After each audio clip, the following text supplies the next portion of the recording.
Hello everyone, I am Mecha Random 42, your favorite YouTube heartbeat. Now, I wanted to touch a little on this story because it confirms a lot of what we've been saying in like our culture. The smarter people, the little older, we're a little wiser for the most part.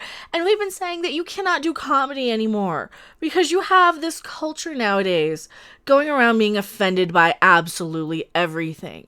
And it's disgusting. I'm tired of it. You know what? If you're offended by absolutely everything, then go away. You don't need to be interacting with other people. If you think that every little thing needs your 2 cents in, you shouldn't say that. You can't, that's offensive. I'm offended by. No. Stop. You know, if your voice is that important, get a YouTube channel, get on social media and get a following of more than maybe 100 people, and then maybe people will take you seriously. But until then, noise. It's all just noise. And seriously, for people who are so offended and need their little safe spaces, right? Then they can go off the internet and have their little safe space. And you know what? Go one step further. Wrap yourself in bubble wrap to protect you from the harsh world out there, because you might fall down and get a boo-boo, right? They're already making the walls curved in houses so that little kids don't run into the corner. This is what George Carlin used to talk about when we're creating an environment, a generation of soft people. And those soft people who had everything padded and had all their playground equipment low to the ground and had everything safe and protected and sheltered grew up and got online, got on social media. They went to college and now they're out there wrecking everybody else's lives with their outrage culture. And you know what? If you need your little safe space, like I said, wrap yourself in bubble wrap, start at the head, and you want to wrap really, really tight. And obviously that's a joke, which of course in this day and age, back to the topic, we can't make jokes anymore without everybody being offended all the time. And it gets old. It's like, seriously, you don't have the right to not be offended. If you're offended, go away. That's the whole thing. If you don't want to watch something, right? You can get on social media and say, I don't want to watch it. I don't think I'm going to be comfortable watching it. That's me when I see like animal stuff. I'm not going to be comfortable watching animal stuff because I get too, it's like I like them too much. I like it. They're cute. They're cuddly. I don't want to see animals in pain or hurting. So I don't want to see something like a movie where, you know, oh, they're experimenting on this. No, I can't. I just can't. Because I know I am that fragile and I know I won't enjoy it. And if other people are so fragile, they're not going to enjoy anything. Then maybe they shouldn't participate in society like the rest of us. But here you go. Here's the actual article. I'm not going to read the whole article here. It's from Vanity Fair. It's actually a pretty decent read. I did skim through this beforehand, and there's an audio interview too, if you want to hear that. And I'll link that. I'll probably put that in the comments section here. But when you scroll past, it's an interview mostly with Joaquin Phoenix. When you scroll past Todd Phillips, who directed this film. Phillips, who directed the comedies Old School and the Hangover series, pitched the idea of a Joker movie to Warner Brothers as a kind of anti-superhero film with practically no CGI effects or cartoonish plots, but instead a dark realism drained of heroics. Phillips had found it increasingly difficult, he says, to make comedies in the new woke Hollywood, and his brand of irreverent bro humor has lost favor. And that's too bad. You know, I didn't love the Hangover movies, but I didn't hate them. They were cute enough. They're fine. They're fine for what they are. They're not anything I would rewatch, but that's kind of all Hollywood now. It's all kind of this disposable, once you get your opening weekend box office and you get all your media buzz, then the movies kind of disappear. And that's how a lot of these films are to me. That's how movies have been for a while now, since we care more about opening box office and we get a new movie every week, it feels like.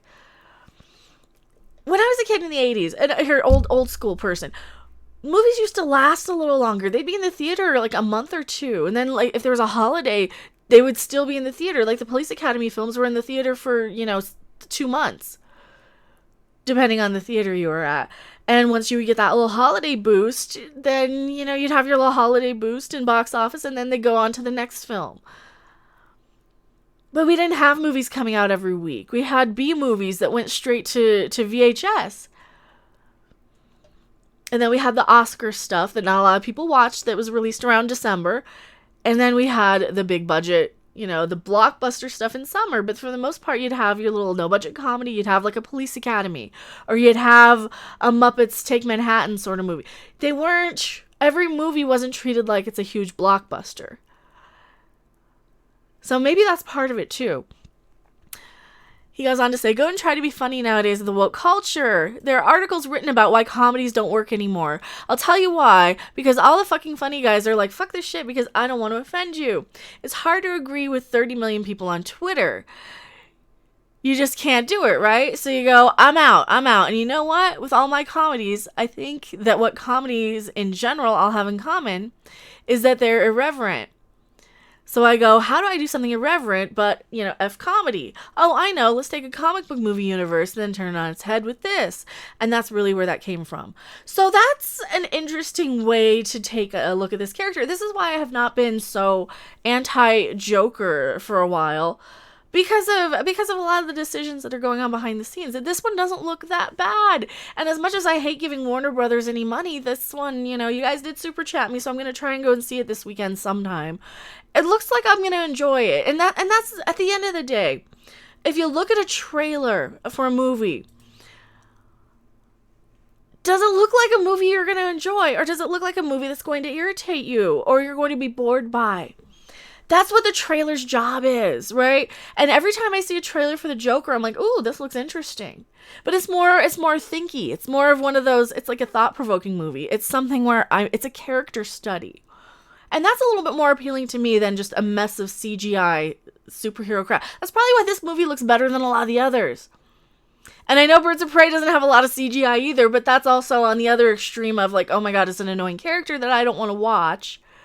In my opinion, I find her annoying. But this one looks alright. It looks alright to me. And I know I'm a little, probably my taste is a little harder to peg down, but I might enjoy this one just because it's coming from that mentality. Not only that, they've been throwing out the journalists from the movie premieres. They're like, you know what? No, you're going to just attack this movie. You're not invited. You're just going to attack it blindly. And that's why I made the Birds of Prey video that I just made.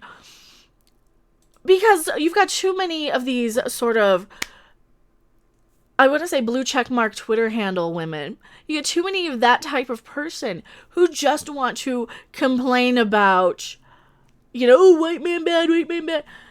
Where's the rest of it? Where's the white chicks are annoying? Where's the stereotype of the, oh yeah, all these chicks are going around doing stupid, horrible, hateful things? Where's that stereotype? Because that's what came out of this culture. That is that audience, that demographic, you know, and I can't talk about the Joker without Harley Quinn, especially with the Birds of Prey trailer that dropped today. And go check out that video if you haven't. I just uploaded that, so just find it on my channel. Maybe I'll try and link it too. It'll probably be on the end card. Just look at the end card and it'll pop up there. The anti-comedy movement and the rise of this nasty female sort of mindset kind of go hand in hand. Kind of goes hand, you know, it's like you get nagged and bitched at enough times, then you're just gonna say, fine, I'm not gonna make a joke anymore. And it's soul crushing. And I'm so tired of that. And that's why I'm so hard on the Harley Quinn movie, or part of it. Tell me what you guys think in the comment section below. If you like my stuff, like, subscribe, share, whatever. Leave a comment, even if it's a I hate you comment. Because, you know, that all counts as interaction at this point. I am Mecha 42. I will see you guys on the next video, live stream, or wherever. Bye! Thanks for watching. If you liked it, make sure to hit that like button. And if you want to see more, don't forget to subscribe. See you in the next video. Bye!